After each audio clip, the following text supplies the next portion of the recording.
औज़ुबिल्लाहिमिनश्शैतानिर्रजीम बिस्मिल्लाहिर्रहमानिर्रहीम या अय्युहल्लज़ीना आमनू क़ू अनफुसकुम व अहलिकुम नारा वक़ूदुहन्नास वल हिजारा। तकरीर शुरू करने से पहले मटियारी और बगढरा के तमाम लोगों से गुजारिश है, जो बीच में कुर्सियां खाली हैं उसको भर दें। आप लोग थोड़ा हरकत करके आगे की कुर्सियों में आ जाए, पीछे मत बैठे। एक आजा भाई, आपको बताऊं, आप चंबुक देखे होंगे। एक चंबुक को जब तक दूसरे चंबुक को उसके सामने नहीं रखा जाता है तब तक वो अपने जानिब खींचता नहीं है। इसी तरह जब तक आप मेरे सामने नहीं होंगे, आप मुझसे करीब नहीं होंगे, तो मेरे दिल से निकलने वाली बात आपके दिल तक कैसे पहुंचेगी। गुजारिश है आप लोग थोड़ा सा हरकत कीजिए, कुर्सी छोड़ना नहीं है, कुर्सी लेके आइए। प्रधानमंत्री मोदी जी ने जब कुर्सी नहीं छोड़ा तो आप कुर्सी क्यों छोड़ेंगे। थोड़ा सा आप लोग आगे आ जाइए ना भाई, आपसे कह रहा हूँ, कितना प्यारा चेहरा है माशाअल्लाह। आइए ना, कुर्सी खाली है, आप भी आइए ना, थोड़ा हरकत कीजिए, बरकत होगा। एक लतीफ़ा सुनाते हैं, बड़ा कंजूस आदमी था एक आदमी, मटियारी में एक आदमी बहुत कंजूस था, बड़ा कंजूस आदमी था। अभी बोलेंगे तो आप लोग समझ जाइएगा किसके बारे में बोल रहा है मौलवी साहब। थोड़ा आप लोग करीब करीब आ जाइए तो, और सट जाइए, जगह खाली है, और सटिए, सट जाइए, आइए ना भाई। अरे पैसा नहीं मांगेंगे भैया, इधर आइए, थोड़ा करीब आ जाइए ना। माशाअल्लाह कितने समझदार हैं। सिमट जाइए, सिमट जाइए, सिमट के बात करेंगे। ऐसा न हो कि तालीम से, ऐसा न हो कि अंजाम पे पछताएं किसी दिन। बेहतर है कि हम खुद ही संभल जाएं किसी दिन। हर रोज ये कहते हैं कि हालात बुरे हैं, हालात की गुद्दी को भी सुलझाएं किसी दिन। कंजूस आदमी था एक आदमी। लतीफ़ा सुनाकर मैं अपनी बात की शुरुआत करना चाहता हूँ। एक आदमी बहुत बड़ा कंजूस था। कंजूस जानते हैं? कंजूस 3 किस्म का होता है। आपको पता है कितने किस्म का कंजूस होता है? बोलिए हाथ उठा के। तकरीर करने वाले तकरीर करके चले गए। मैं थोड़ी देर आपको जिंदा देखना चाहता हूं कि रात के 12 बज चुके हैं, आप लोग मटियारी के स्कूल के प्रोग्राम में या मटियारी के कब्रिस्तान प्रोग्राम में कितने लोग हैं? हाथ उठाए तो। माशाअल्लाह, इधर ये लोग नहीं है, ये लोग सो गए हैं। आप लोग हैं? चलिए एक बार हमारे साथ नारा लगाइए, नारे तकबीर। नहीं हुआ, एक कोट पिंडाल नहीं हिली, कसम से एक कोट पिंडाल नहीं हिली। लगाइए जोरदार नारा, लगना चाहिए कि आप जिंदा हैं। नारे तकबीर। माशाअल्लाह, अब लगा कि हम मटियारी में हैं, ऐसा लग रहा था हम फोनियाबाद में घूम रहे हैं। चलिए माशाअल्लाह। एक लतीफ़ा है, एक आदमी बड़ा कंजूस आदमी था। उसके यहाँ एक आम का पेड़ था। उस आम के पेड़ में आम आया तो कच्चा आम तोड़ करके उन्होंने अपनी बीवी से कहा, मंगलागना, ये कच्चा आम तोड़ करके इसका अचार बनाओ। अचार जानते हैं कि नहीं जानते? और मर्तबान भी जानते होंगे। कच्चा आम तोड़ करके अचार बनाया गया और अचार बना करके उस मर्तबान के अंदर डाल दिया गया। अब कंजूस आदमी, बताया जाता है कि वो अचार तकरीबन 1 साल पुराना हो गया। मर्तबान में जैसे अचार बंद था वैसे ही बंद है। एक आदमी एक मर्तबा उसके यहाँ मेहमान आ गया, कहा कि भाई खाने में क्या क्या इंतजाम है। उन्होंने दाल चावल साग जो भी था सब इंतजाम ला के रख दिया और उसके साथ अचार लाया। बहुत अफसोस के साथ लाया कि साल भर से जिस अचार को बचा के रखा हूं, आज ये मेहमान खा के चला जाए। बहुत अफसोस के साथ वो अचार, तो मेहमान के प्लेट में अचार तो दिया, अपने प्लेट में भी अचार लिया, मगर अपने प्लेट के अचार को बस रोटी के करीब लेके जाता, मर्तबान में बंद कर देता और रोटी खा। इतना बड़ा कंजूस आदमी था। इसमें कोई ऐसा कंजूस तो नहीं है? बताइए हाथ उठा के, कोई ऐसा कंजूस तो नहीं है?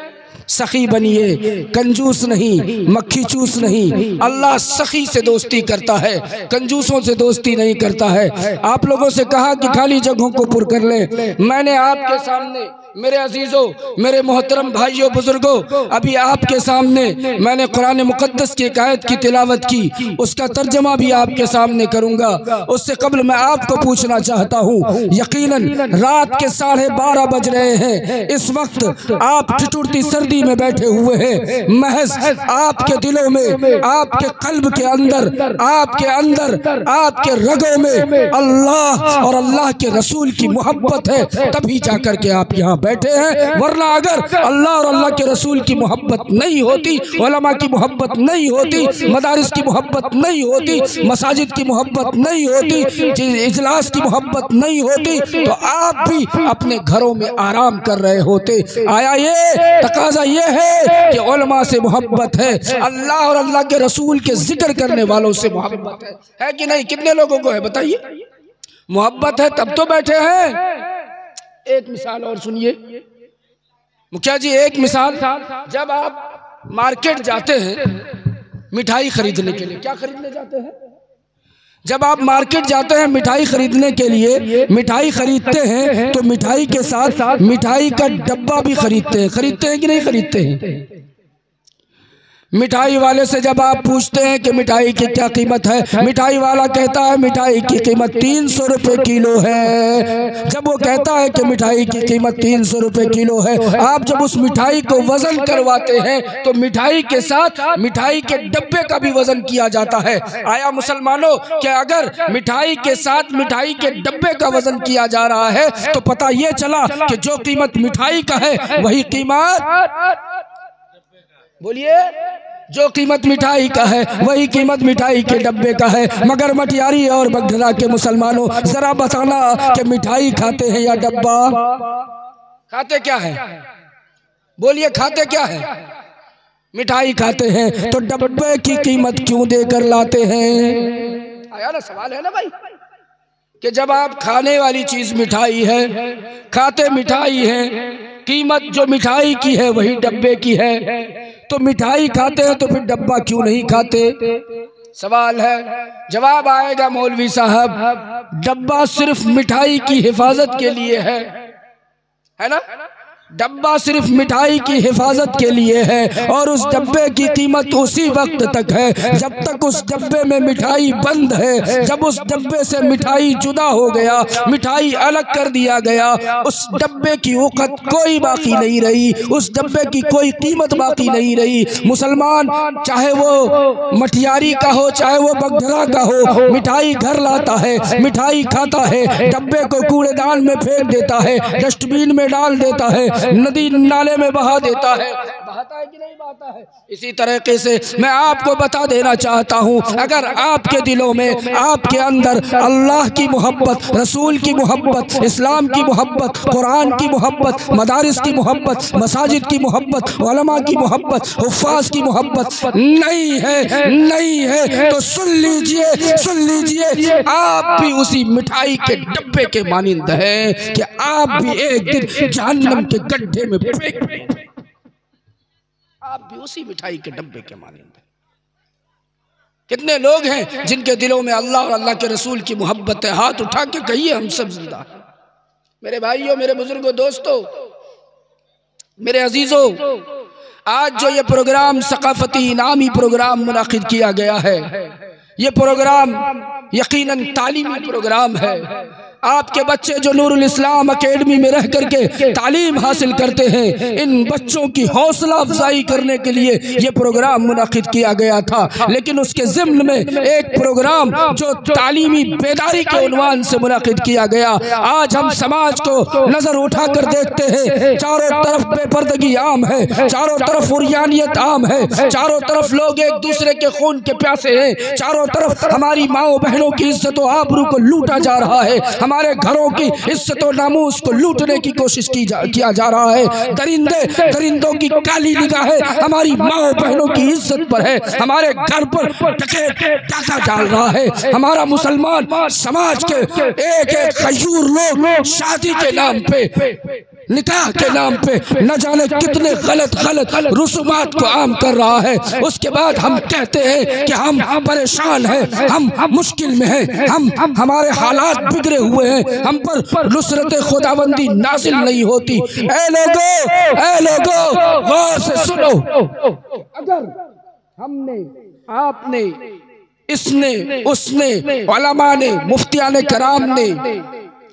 और इलाके के एक एक सियासतदान ने, इलाके के एक एक जिम्मेदारान ने अगर इस बात की फिक्र नहीं ली कि उसके घर की फिक्र कौन करेगा, उसके समाज की फिक्र कौन करेगा, उसकी माँ की फिक्र कौन करेगा, बहू की फिक्र कौन करेगा, बेटी की फिक्र कौन करेगा, बहन की फिक्र कौन करेगा, कोई दूसरा आपके घर की, आपके समाज की, आपके मोहल्ले की, आपके खानदान की, आपके करियर की फिक्र करने वाला नहीं पैदा होगा। इसलिए ऐ मुसलमानों, जब जब जिस जमाने में जैसी जरूरत पड़ती गई, अल्लाह तबारक व तआला अपने मुकर्रब अपने पैगंबरों को भेजते गए। सबसे पहले हजरत आदम अला नबीना अलैहिस्सलातु वस्सलाम को भेजा, उसके बाद हजरत शीस को भेजा, हजरत दाऊद को भेजा, हजरत सुलेमान को भेजा, हजरत यहया को भेजा, हजरत इब्राहिम को भेजा, हजरत इस्माइल को भेजा, हजरत मूसा को भेजा, हजरत ईसा को भेजा, आखिर में शहनशाह बदहा, ताजदार मदीना, सरवर कायनात, खातिमुल अंबिया, फखरुर रसूल, आमना का लाल, अब्दुल्ला का दुलारा, हमजा अब्बास का भतीजा, अरब का चहकता चिराग, यसरिब का महकता फूल, जनाब मोहम्मद रसूलुल्लाह सल्लल्लाहु अलैहि वसल्लम को भेजा और ऐलान कर दिया, अना खातमुन नबिय्यीन, मेरे बाद कोई नबी आने वाला नहीं, कोई हादी आने वाला नहीं, कोई पैगंबर आने वाला नहीं, कोई रुश्द हिदायत का पैकर आने वाला नहीं। तो अब आया कि कोई नबी जब इस दुनिया में उतरने वाला नहीं है, कोई पैकर इस दुनिया में आने वाला नहीं है, तो सुनो मुसलमानों, घर की, नस्ल की, बहू की, बेटी की, इज्जतों आबरू की, नामूस की फिक्र हम सब करेंगे इंशाअल्लाह। हाथ उठा के बोलिए, करेंगे इंशाअल्लाह, करेंगे इंशाअल्लाह। एक बात और अर्ज किए देता हूं मेरे भाइयों, मेरे बुजुर्गों, दोस्तों, पिछले जलसे में मैंने कहा था और यहां भी कह देना चाहता हूं, ऐ लोगों, सवाल तो ये है, आपका घर है और आपके घर में डकैती हो रहा है, आपके घर में चोरी हो रहा है, आपके घर में लूट खसोट हो रहा है, तो उसकी निगरानी कौन करेगा? बताइए, कौन करेगा? बोलिए ना भाई, कौन करेगा? आप करेंगे? आप करेंगे? बोलिए, आप नहीं करेंगे तो कौन करेगा? आपके घर में डकैती हो, आपके घर में चोरी हो, आपके घर में लूट खसोट हो, आपके घर में डकैत सीन खोद कर आपके गल्ले को, आपके अनाज को, आपके जेवरात को, आपके हीरे जवाहरात को चोरी करके ले जा रहा हो, तो उसकी हिफाजत आप करेंगे? तो ऐ मुसलमानों, बताओ, क्या आज हमारी बहू बेटियों की इज्जत व आबरू की डकैती नहीं हो रही? तो क्या हुआ, जरा बताया आपने। और सुने, बड़ी जुर्रतमंदी के साथ ये जुमला कहना पसंद कर रहा हूं कि इसका जिम्मेदार कोई और नहीं है, इसका जिम्मेदार हम और आप हैं कि आपने अपनी बहनों को, अपनी बेटियों को, अपनी घर की औरतों को, अपनी बीवियों को आजादी दे के रखा है कि खुली आजादी है, जैसा चाहो, जो चाहो, जब चाहो, जिस तरीके से चाहो तुम करो, करते रहो, हमने आजादी दी। लेकिन एक बात सुन लीजिए मुसलमानों, कल क़यामत के दिन जब उसके नामे अमाल को खोला जाएगा, जहन्नम के दरवाजे को खोल दिया जाएगा, उसके तरफ धक्का लगाया जाएगा, तो वो औरत रुक कर कहेगी कि जरा रुक जाइए, अगर मैं आज जहन्नम की हकदार हूँ तो मेरे साथ मेरे वालिद भी मेरा हकदार है, मेरा भाई भी मेरा हकदार है, मेरे शौहर भी हकदार है, मेरा बेटा भी हकदार है, क्योंकि उसने दुनिया के अंदर मुझे आजादी दिया था, उसने दुनिया के अंदर मेरी राहगीरी नहीं की थी, मेरी राहबरी नहीं की थी, मेरी निगरानी नहीं। आपका भी गिरबान पकड़ लिया जाएगा। मेरे भाइयों, बुजुर्गों, दोस्तों, मुझे ज्यादा वक्त नहीं मिला था, ज्यादा वक्त तकरीर भी नहीं करना। हजरत मुफ्ती साहब तशरीफ लाएंगे, उसके बाद इंशाअल्लाह दुआ हो जाएगी। दो चार बातें अर्ज करके मैं अपनी जगह ले लूंगा। मौलाना मुफ्ती नौमान अख्तर साहब इब्राहिमी तशरीफ़ लाए, जो अल्हम्दुलिल्लाह सुम्मा अल्हम्दुलिल्लाह कारी हनीफ मुल्तानी के अंदाज में तकरीर करते हैं, जिनको आपने देखा है, आपने सुना। कारी हनीफ मुल्तानी एक ऐसे खतीब का नाम है जिनकी तकरीर आप टेम्पू, ऑटो और कैसेट में पहले सुना करते थे, बहुत दिलचस्पी के साथ सुना करते थे। उसके अंदाज में मुफ्ती नौमान अख्तर साहब तकरीर करके यहाँ से रुखसत हुए। मैं मुबारकबादी पेश करता हूँ यहाँ के तमाम रफ़क़ा को, तमाम ज़िम्मेदारान को, खुसूसन मेरे रफ़ीक़ गिरामी मुखलिस व मुरब्बी मुनीस करम फरमा जनाब मौलाना आदिल रज़ा साहब को, जनाब मुखिया कमरुज़्ज़मा साहब को, और जिन्होंने मेरे पीठ पर हाथ रख कर थपथपाया जनाब मुखिया नजीबुर्रहमान साहब को, मुफ्ती नज़रुल हक़ साहब को, मेरे बड़े दिल के करीब जनाब कारी नैयर आज़म भारती साहब का, और आप सबका कि आप इस ठिठुरती सर्दी में यहाँ बैठे हैं। यकीनन आपके दिल में अल्लाह और अल्लाह के घर की मोहब्बत है, तब जाकर आप यहाँ बैठे हैं। मुसलमानों, अब आखिरी घड़ी है, दुआ का वक्त है, बड़ा कबूलियत का मौका है, बहुत कबूलियत की घड़ी है। ये तकरीबन रात का आखिरी पहर है जिसमें हम और आप बैठे हैं, रात का आखिरी पहर है।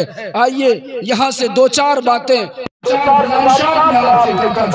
उससे पहले एक शेर सुनाऊं कि किया तामीर जिसने मस्जिद बनाया घर वो जन्नत में, तामीर जिसने मस्जिद बनाया घर वो जन्नत में। यहाँ ईंटों का मस्कन है, यहाँ ईंटों की मस्जिद है, वहाँ हीरों का मस्कन है। दुनिया के अंदर जो अल्लाह के घर को बनाता है, अल्लाह के घर में एक ईंटे के बराबर भी लगा करके उसमें हिस्सा लेता है, कल क़यामत के दिन आखिरत में अल्लाह उसका घर हीरे जवाहरात का बनाता है, याकूत मरजान का बनाता है। सुभान अल्लाह, सुभान अल्लाह। आप लोग भी कहिए सुभान अल्लाह। जो दुनिया के अंदर एक गोरैये के घोंसले के बराबर भी मस्जिद में खर्च करता है, अल्लाह तबारक व तआला उसे 70 गुना ज्यादा बड़ा महल जन्नतुल फिरदौस में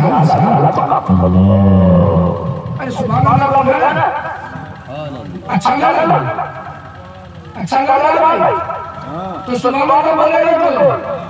आइए, दुआ की घड़ी है, कबूलियत की घड़ी है, कबूलियत का वक्त है, ज्यादा नहीं। जो लोग बाकी रह गए थे मस्जिद नूरी के चंदे के लिए, मैं मुतालबा करता हूँ महज 500 रुपये लेकर के आप आ जाए। जो लोग भी बाकी रह गए थे, मेरी माँ बहने, अभी 2 दिन पहले भारती साहब 2 दिन पहले संगीता में मेरी तकरीर हो रही थी। तकरीर के बाद मैंने मुतालबा किया, एक मस्जिद के शहर में तकरीर हो रही थी, मस्जिद पोशीदा था। मैंने मुतालबा किया, मुखिया जी कहाँ पे देखो मस्जिद है, खुदा का घर है, आप अपने घर को तो चमकाते हैं, आप अपने घर को तो रानाइयाँ देते हैं, आप अपने घर को तो बेहतरीन आप अच्छा बयान क्या लेते सब लोग आप अपने घर को चमकाते हैं, आप अपने घर को 1 नहीं 2 नहीं 3 4 मंजिलें बनाते हैं। अल्लाह के घर को तामीर कीजिए, यकीनन जो पैसा खुदा के घर में लग जाएगा, अल्लाह के घर में लग जाएगा, वही आखिरत में काम आने वाला है। मौलाना सच्ची बात बता रहा हूँ, अगर वो वीडियो क्लिप मिले तो आप देखिएगा। मैंने मुतालबा किया, माँ बहनों ने ये ज़ेवरात, ये हीरे, ये जवाहरात कुछ काम के नहीं है। अरे जन्नत में जो हीरा पहनाया जाएगा, जन्नत में जो जवाहरात पहनाया जाएगा, क्या दुनिया के हीरे जवाहरात?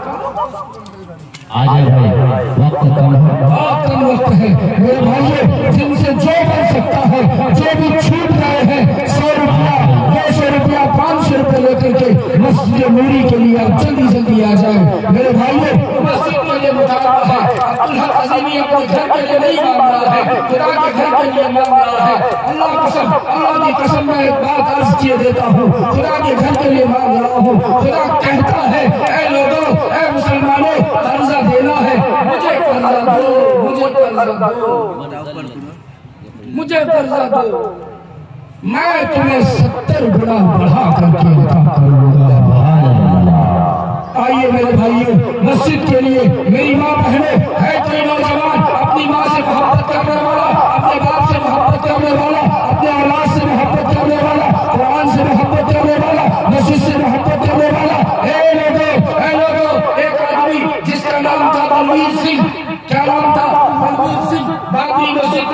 में बारी आई, बलवीर सिंह ने सबसे पहला हथौड़ा बाबरी मस्जिद के दीवार में लगाया।